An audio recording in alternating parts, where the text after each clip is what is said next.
गोटे पटे मध्यप्राच्य में युद्धर घनघटा और पूरा विश्व में तार प्रभाव किंतु भारत में गैस संकट वर्तमान समय उत्कट है ओडिशा रे विभिन्न स्थान में चित्र सामना को आसुची। स्ट्रेट ऑफ हॉर्मुज बंद ये सांघातिक प्रभाव विभिन्न देश उपर पड़ुछि। आमे भारत जो सूचना आपंक पाखे पहुंचुलु मुंबई चेन्नई में 20% रु अधिक होटेल वर्तमान समय बंद हो गलानी।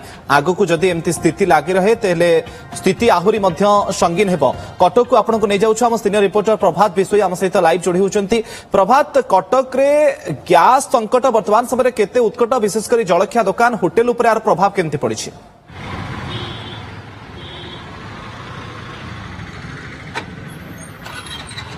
देखो गैस संकट प्रभाव केवल घरोई व्यवहार उपर नुहे विशेष करी कमर्शियल व्यवहार उपर पड़ी।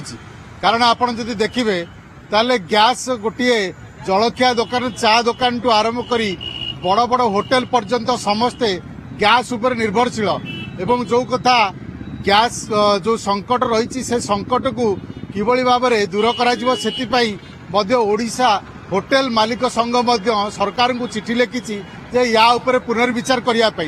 देखो सरकार वर्तमान कमर्शियल सिलिंडर गुड़िक बंद करदे अर्थात जो दुकान गुड़िक अच्छा से वर्तमान डोमेस्टिक अर्थात घरोई सिलिंडर व्यवहार करुँच।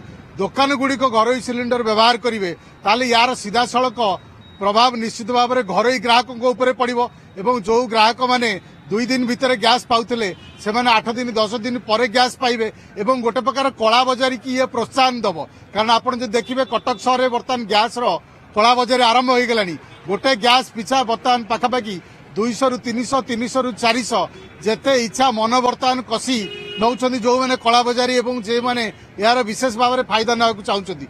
आप जानते होटेल विशेष भाव में गैस व्यवहार कराए होटेल शिल्प आप देखिए ताले काठ एवं जो भली भाव में कोयला चूल्हा व्यवहार करा संपूर्ण रूप से प्रदूषण जो सरकार बैन कर तो गोटे विकल्प गैस रही। जदि कमर्शियल गैस बंद हो गला ताले डोमेस्टिक गैस उपर संपूर्ण भाव में समस्ते निर्भरशील जेहेतु डोमेस्टिक गैस गुड़िक जदि कमर्शियल यूज हुए ताले यार सीधा सड़क प्रभाव निश्चित भाव में घरोई ग्राहकों उपर पड़ो। जेहेतु घरोई ग्राहकों विशेष भाव में अधिक गैस आवश्यक हुए जितेबाला कौन प्रकार सर्टेज हुए ये कला बजारी को आहरी प्रोत्साहन दब।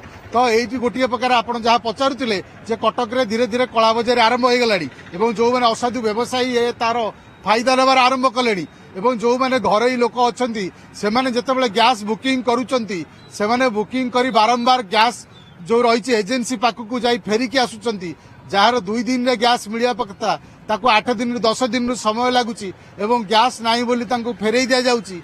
ये बर्तमान सबुठ बड़ संकट बर्तमान रंधन गैस समस्या कला बजारी रोकवा वर्तमान प्रशासन सबुठ बड़ चैलेंज रहिबो। बहुत बहुत धन्यवाद प्रभात आपनकर सूचना पाई।